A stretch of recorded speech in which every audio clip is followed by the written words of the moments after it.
둘째 주 주일날 2부 예배에 오신 여러분을 주님의 이름으로 환영하고 축복합니다. 우리 성경책 높이 들고 한 목소리로 선포합니다.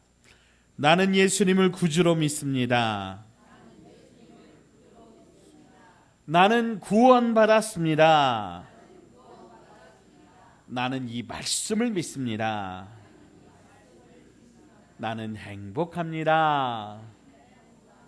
아멘. 오늘은 참으로 기쁜 날입니다. 또한 감사하는 날입니다. 우리 교회가 세워진 지 33주년을 맞이하는 주일입니다. 오늘 특별히 교회에 관한 말씀을 우리가 함께 나누고자 합니다. 여러분, 과연 교회는 무엇일까요? 우리가 교회라고 하면 먼저 우리의 그 생각에 딱 이미지가 딱 떠오르요. 그러니까 이 건물에 그 뾰족하게 종탑이 있고 또 그 종탑 끝머리에는 이제 십자가가 달려 있는 그런 건물을 생각합니다. 그러나 엄밀하게 말하자면 교회는 건물이 아닙니다. 교회를 뜻하는 그 헬라어는 에클레시아라고 하는 말인데, 이 말은 두 가지의 말이 합쳐져서 된 그런 단어인데요. 즉 밖으로라고 하는 의미의 에크라고 하는 단어와 부르다라고 하는 그 의미를 지닌 칼레오라고 하는 이 말이 합쳐져서 에클레시아라고 하는 말이 되었습니다. 그러니까 이 말은 하나님의 특별한 섭리 가운데서 세상에서 선택되어 밖으로 부르심을 받은 사람들을 일컫는 단어입니다.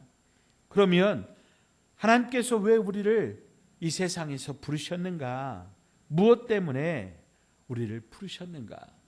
부름받은 사람들의 공통점이 있는데 그 공통점은 바로 예수님입니다. 세상 속에서 예수님을 구주로 믿고 예수님을 따르기로 작정한 사람들의 모임이 바로 교회라고 하는 거지요. 그래서 정리하자면 교회는 곧 예수님을 그리스도 구세주로 믿고 그 예수님을 삶의 기준과 표대로 섬기며 따르기로 작정한, 그래서 그렇게 부르심을 받은 사람들의 모임입니다. 그래서 교회는 사람입니다. 어떤 사람이에요? 예수님을 구주로 고백하고 섬기는 사람입니다. 자, 따라서 합시다. 예수님을 구주로 고백하고 섬기는 사람들의 모임.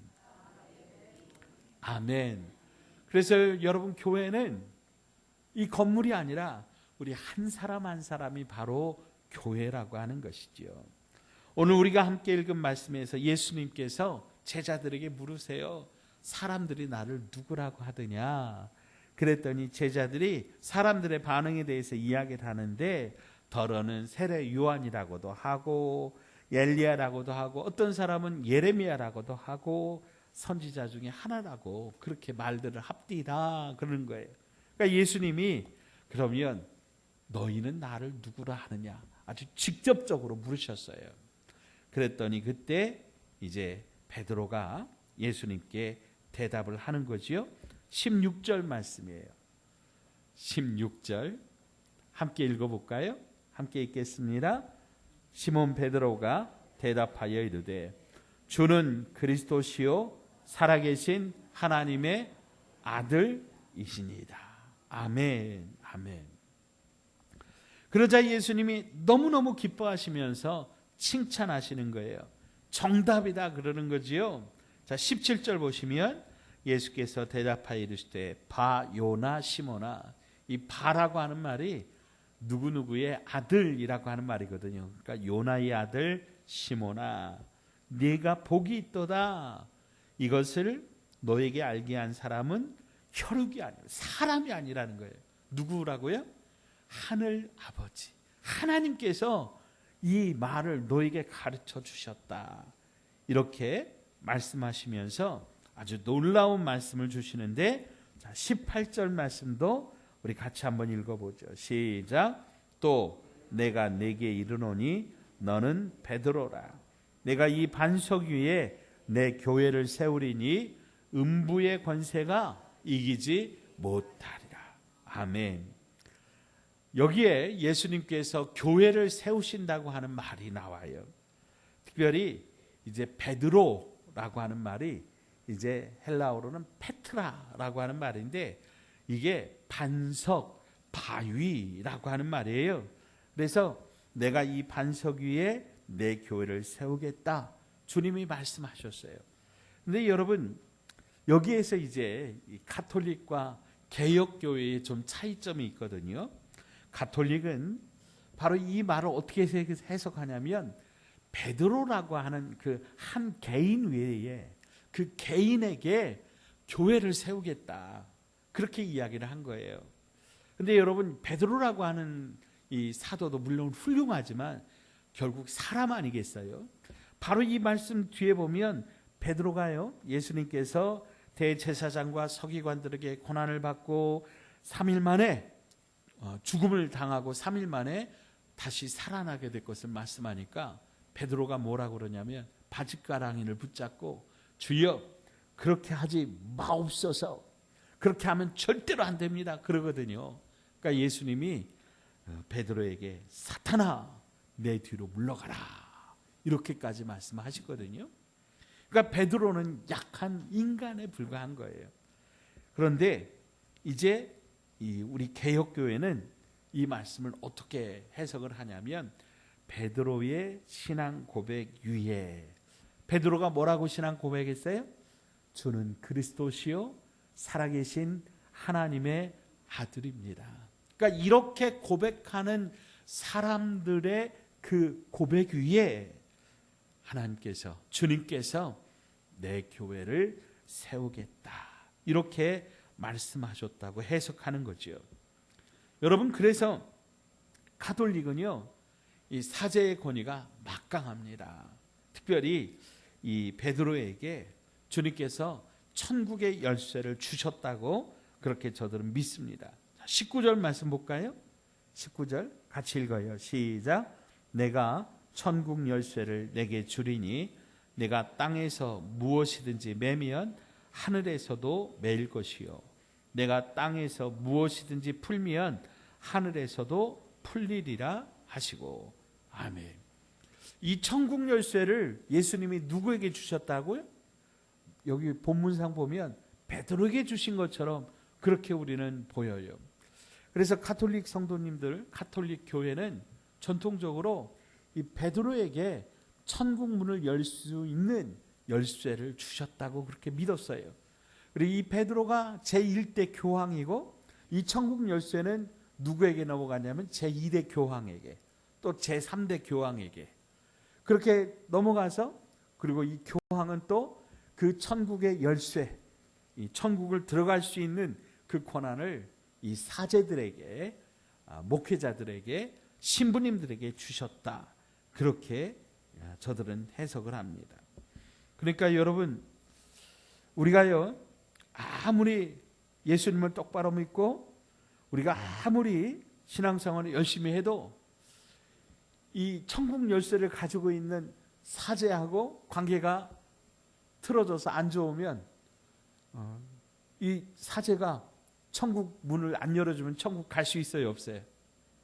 못 가는 거죠. 그러니까 여러분 이 가톨릭에서는 사제에 대해서 굉장히 중요하게 생각하고 사제를 하나님처럼 그렇게 떠받들어요. 왜냐하면 나를 천국 보낼 수 있는 사람이니까. 사제가 천국 문 안 열어주면 천국에 들어갈 수 없으니까. 그런데 여러분 우리 개혁교회는 이 해석이 틀렸다고 하는 거예요. 베드로 그 사람이 중요한 게 아니라는 거예요. 베드로는 사람에 불과하다는 거죠. 그렇지만 베드로가 고백한 그 고백으로 모인 사람들의 모임, 내가 내 교회를 세우리니 바로 그 교회에 주님께서 천국 열쇠를 주셨다고 하는 거예요. 그래서 여러분 우리는 이렇게 교회에 모여서 함께 신앙생활하면서 천국을 가는 거예요. 천국 가는 연습을 하는 거예요. 그래서 교회는 지상에 있는 천국의 모형이라고 하는 거예요.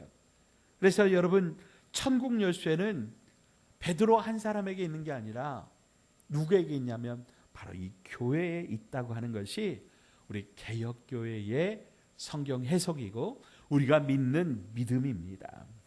그러니까 여러분, 교회 생활을 똑바로 하지 않으면, 교회에서 함께 신앙생활을 하지 않으면 여러분, 그 사람이 아무리 믿음이 좋아도 천국 가요 못 가요? 못 가는 거예요. 그래서 교회를 통한 구원, 교회를 통한 하나님의 은혜가 바로 우리 개역교회의 바른 성경 해석이고 바른 교회관이라고 하는 겁니다. 자, 그러면 교회란 무엇입니까? 오늘 우리가 33주년 교회 창립 기념주일을 맞이해서 다시 원점으로 돌아가 봅시다. 교회란 과연 뭐 하는 곳인가? 우리 교회가 무슨 일을 해야 되는가? 한번 생각해 보자는 거지요. 첫째로, 교회는 하나님께 예배 드리는 곳입니다. 자, 따라서 합시다. 교회는 하나님께 예배 드리는 곳입니다. 아멘. 제가 어렸을 때 어르신들이 교회를 예배당이라 불렀어요. 그러니까 교회에서는 뭐 하는 곳이라고요? 예배 드리는 곳이라고 하는 거죠. 이것은 교회의 가장 중요한 특징이고, 교회에서는 예배가 드려져야 한다라고 하는 거예요. 교회의 존재의 이유는 하나님께 예배를 드리기 위함이라고 하는 거죠. 요한계시록에 이제 우리가 가서 천국에 가서 보게 될 천국 교회의 그런 모습을 이제 소개를 해주셨는데, 계시록 5장 11절로 14절 말씀인데요, 제가 읽어드립니다. 내가 또 보고 들음에 보좌와 생물들과 장로들이 둘러선 많은 천사의 음성이 있으니 그 수가 만만이요 천천이라. 무슨 얘기냐면 천사들이 1000명이 10,000명이 모여서 지금 예배를 드리고 있는 거예요. 12절에 큰 음성으로 이르되, 찬송을 하는 거죠. 죽임을 당하신 어린 양은 능력과 부와 지혜와 힘과 존귀와 영광과 찬송을 받으시기에 합당하도다 하더라. 아멘. 천사의 찬양이 있어요.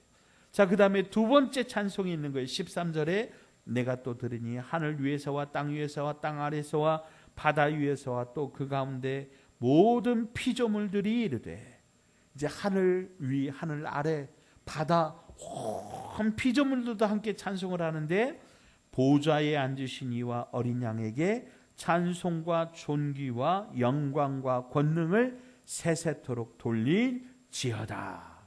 아멘. 자, 그러니까 14절에 내 생물이 이르되 아멘하고 장로들은 엎드려 경배하더라. 이게 이제 우리가 천국에 가서 보게 되는 그런 하늘의 예배를 보여주고 있습니다. 여러분, 천국 교회, 이 천국에 있는 이 교회는 우리 지상 교회의 모델이에요. 천국 교회의 이 모습이 우리 지상 교회에서도 이루어져야 하는 것이지요. 그래서 우리는 하나님 앞에 이렇게 아름다운 찬양과 경배와 기도와 예배를 드리는 그런 곳이어야 됩니다. 그러니까 여러분, 예배가 있으면 교회고 예배가 없으면 교회가 아니라고 하는 거예요.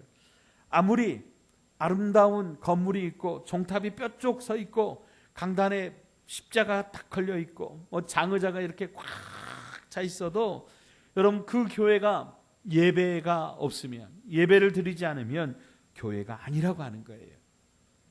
여러분, 유럽은 정말 복받은 곳이었습니다.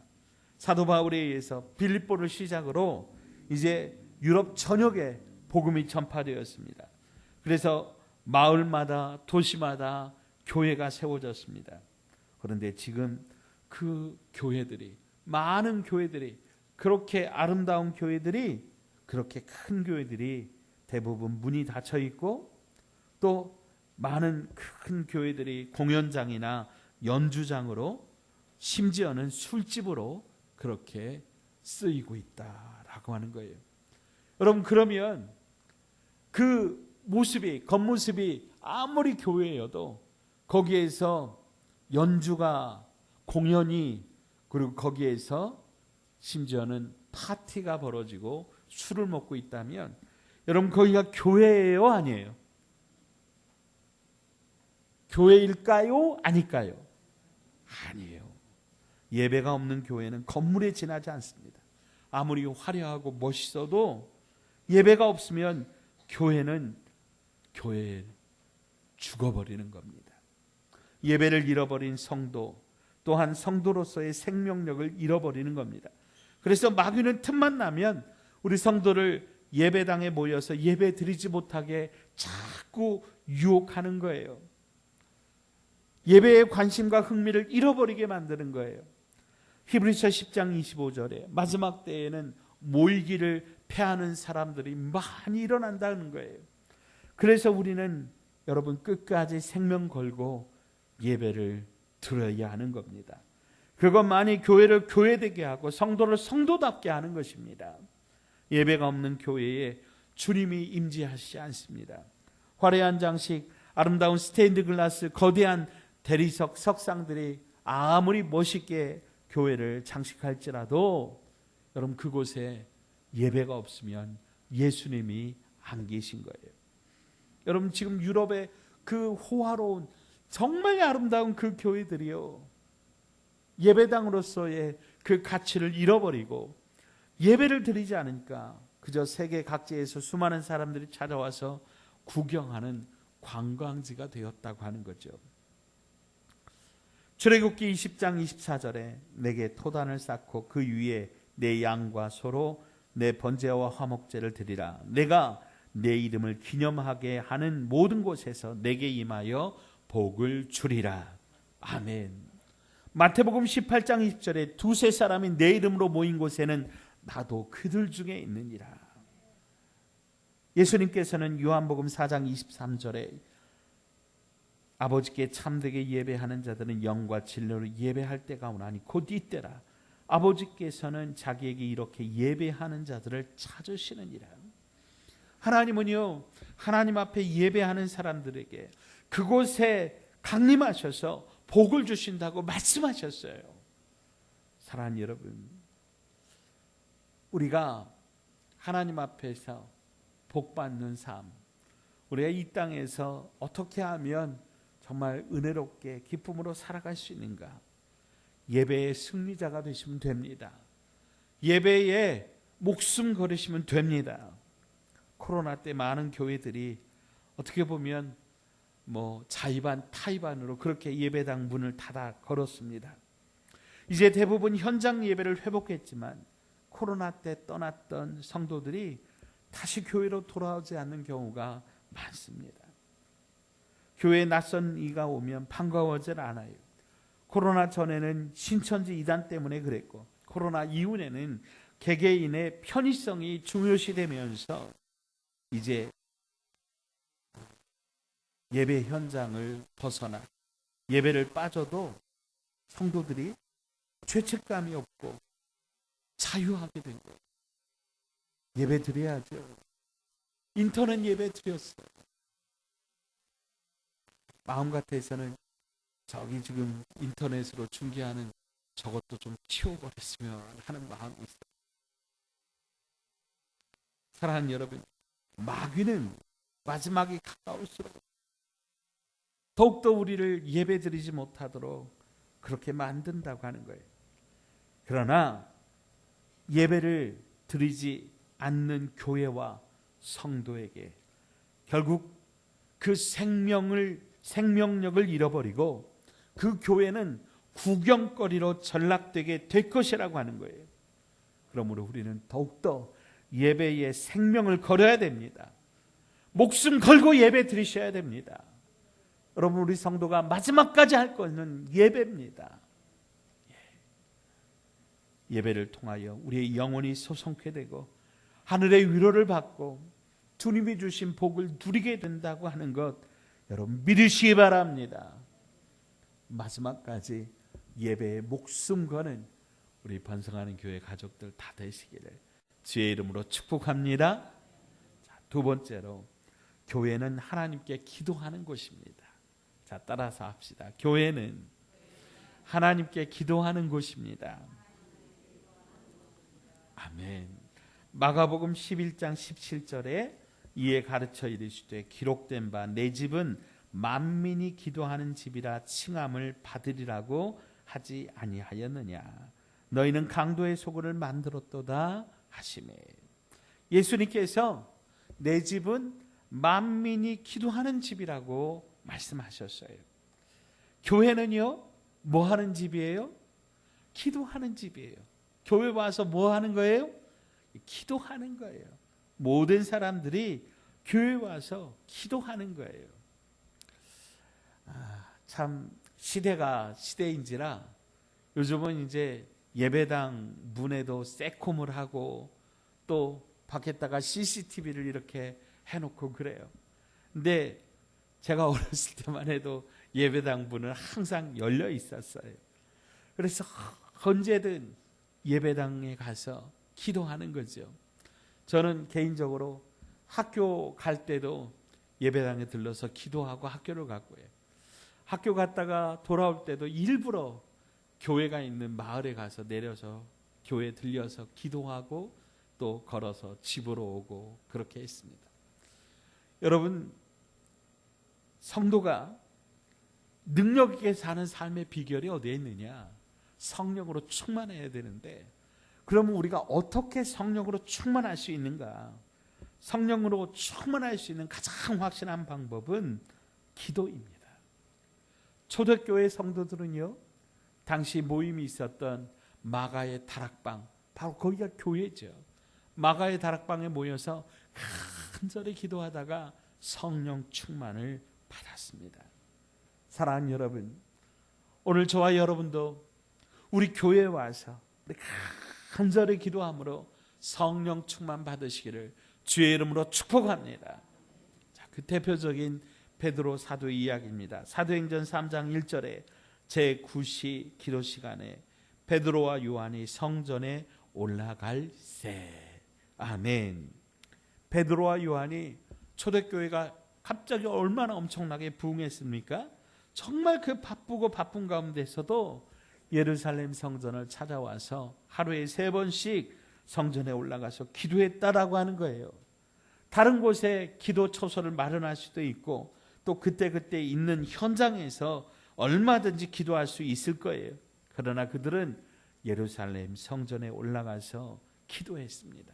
올라갈새라고 하는 말은 어쩌다 한번 그냥 올라갔다는 의미가 아니라 지금까지 계속해서 반복적으로 이 성전에 올라왔다라고 하는 거예요. 왜 올라갔어요? 기도하라고 올라갔어요. 베드로와 요한은 습관적으로 성전에 올라가 기도했다라고 하는 거예요. 우리 예수님은요, 새벽마다 한적한 곳에 가셔서 기도하셨어요. 예수님은 기도하는 습관이 있으셨어요. 오늘 베드로 사도도 기도하는 습관이 있었어요. 여러분, 이렇게 기도하다가 어떤 일이 일어났습니까? 성전 미문 앞에서 일평생 한 번도 걸어본 적이 없는 지체 장애인을 예수 그리스도의 이름으로 붙잡아 일으키는 놀라운 기적을 행하게 되었습니다. 이런 기적이 어떻게 일어날 수 있습니까? 예수님이 말씀하셨습니다. 기도 외에는 이런 유가 나갈 수, 행할 수 없느니라. 사랑하는 여러분, 다시 말씀드립니다. 우리 그리스도인들이 능력 있게 살아가려면 성령 충만함을 받아야 되는데, 성령 충만함 받을 수 있는 비결은 기도밖에 없어요. 기도해야 우리의 영혼이 힘을 얻습니다. 기도해야 우리가 하나님의 말씀 가운데, 능력 가운데 거할 수 있어요. 여러분, 우리 교회가 여러분의 기도 처소가 되기를 축복합니다. 새벽에 못 나오시면 저녁에라도 오셔서 기도하시기를 바랍니다.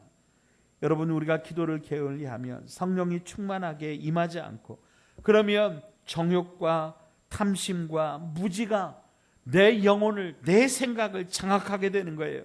그러면 어느새 성령의 권능은 소멸되고 대신에 인간의 타락한 본성과 정욕에 지배당하게 되는 것이죠.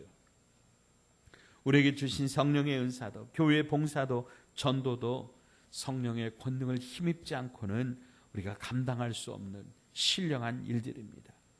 우리가 무력할 수밖에 없는 이유는 여러분, 기도를 게을리했기 때문입니다. 사랑하는 여러분, 다시 한번 권면합니다. 열심히 기도하셔서 하나님의 풍성한 권능 속에서 힘있게 살고 또한 그 권능을 이 세상 가운데 나타내는 우리 귀한 믿음의 가족들 다 되시기를 주의 이름으로 축복합니다. 자, 세 번째로 교회는 하나님의 마음을 품고 복음을 전하는 곳입니다. 자, 따라서 합시다. 교회는 하나님의 마음을 품고 복음을 전하는 것입니다. 아멘. 아멘. 예수님은요, 가시는 곳마다 복음을 전했습니다. 예수님은 유대와 갈릴리 지역 등 어디든지 사람이 모이는 곳에 가셔서 복음을 전했어요. 예수님은 복음을 전하면서 내가 이를 위해서 왔다고 말씀하셨어요. 교회가, 성도가 여러 가지 할 일이 많이 있지만 그 중에서 우리가 정말 해야 될 일 중에 하나는 바로 이 복음을 전파하는 전도 사역입니다. 이것이 교회를 세우신 주님이 주신 사명입니다. 자, 따라서 하십시다. 나는 전도의 사명이 있습니다. 아멘. 아멘. 주님께서 오늘 저와 여러분에게 전도하라고 명령하셨다고 하는 거예요. 여러분, 만약에 우리 교회가 복음을 전하지 않는다면 우리 교회는 불행하게도 문을 닫게 될 것입니다. 마치 우리나라 출산율이 막 급감하니까 여러분 산부인과 병원이 문을 닫는 것처럼 말이죠. 우리가 영혼을 구원하는 일에 신경 쓰지 않고 복음을 전하지 않으면 여러분 우리 교회와 성도는 점점 줄어들게 될 것이고 결국에는 사라지게 될 것이다 라고 하는 거죠. 예수님께서 제자들에게 또한 오늘 예수를 믿는 우리들에게 명령하셨습니다. 마태복음 28장 18절로 20절의 말씀입니다. 우리 같이 한 음성으로 읽겠습니다. 예수께서 나와 말씀하여 이르시되 하늘과 땅의 모든 권세를 내게 주셨으니 그러므로 너희는 가서 모든 민족을 제자로 삼아 아버지와 아들과 성령의 이름으로 세례를 베풀고 내가 너희에게 분부한 모든 것을 가르쳐 지키게 하라. 볼지어다 내가 세상 끝날까지 너희와 항상 함께 있으리라 하시니라. 아멘. 사도행전 1장 8절입니다. 사도행전 1장 8절도 함께 읽습니다. 오직 성령이 너희에게 임하시면 너희가 권능을 받고 예루살렘과 온 유대와 사마리아 땅끝까지 이르러 내 증인이 되리라 하시니라. 아멘. 내 증인이 되어라. 어디든지 가서 내 증인이 되라. 자, 디모데후서 4장 1절 2절 말씀, 이 말씀도 같이 한번 읽어봅니다. 시작. 하나님 앞과 살아있는 자와 죽은 자를 심판하실 그리스도 예수 앞에서 그가 나타나실 것과 그의 나라를 두고 엄히 명하노니 너는 말씀을 전파하라.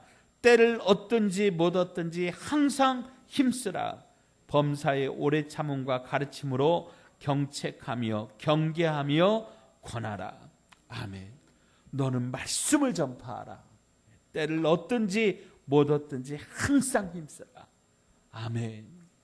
사랑하는 여러분, 오늘 예수님께서 주신 이 말씀, 사도 바울이 주신 이 말씀처럼 오늘 저와 여러분이 열심히 복음을 전하는, 전도하는 우리 번성하는 교회 가족들 다 되시기를 주의 이름으로 축복합니다. 자, 마지막으로 교회의 주인은 예수 그리스도이십니다. 따라서 합시다. 교회의 주인은 예수 그리스도이십니다. 아멘. 자, 오늘 본문 마태복음 16장 18절을 보면 내가 내 교회를 세우리니 이렇게 말씀하고 계세요. 예수님께서 내 교회를 세운다고 말씀하셨어요. 누구 교회요? 예수님의 교회예요.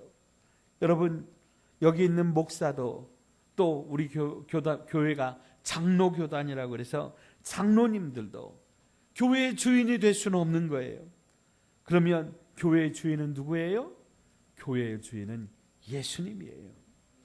이것은 곧 예수님 안에 우리 교회가 있는 것을 의미합니다. 우리는 예수 그리스도 안에 있어야 합니다. 그러기 위해서 인간의 탐욕과 시기와 질투와 자기 과시와 교만으로 가득한 이런 허탄한 생각들과 우리는 끊임없이 싸워야 돼요. 죄와 또 적그리스도와 어둠의 영과 우리는 끊임없이 싸워서 예수님이 우리의 주인 되게 하셔야 합니다. 예수님이 우리 교회의 주인 되게 하셔야 합니다. 그래서 예수님의 뜻이 아닌 것들이 우리 교회 안에 발 붙이지 못하도록 오직 예수님의 뜻대로, 예수님의 생각대로, 예수님의 말씀대로 살아가야 될 줄로 믿습니다. 사랑하는 여러분, 교회 창립 기념주일을 맞이하여 다시 한번 우리는 교회가 무엇인지 살펴보았습니다. 교회는 예수님을 구세주로 믿고 예수님을 삶의 기준과 표대로 섬기며 따라가는 사람들의 모임입니다. 우린 교회에 모여서 끊임없이 예배드려야 됩니다. 간절하게 기도해야 됩니다. 그리고 뜨겁게 복음을 전해야 됩니다. 이것이 곧 예수님이 주인 되시는 우리 번성하는 교회의 사명이요 정체성입니다. 여러분, 지금까지 우리를 돌보시고 인도하신 하나님께서 앞으로도 우리 교회를 붙들어 주시고 인도하여 주실 줄로 믿습니다. 교회를 교회되게 하고 예배를 예배되게 하고 성도를 성도답게 우리를 사용하셔서 온 세상 열방 가운데 주님을 선포하는 그런 거룩한 교회 되게 하시리라 믿습니다.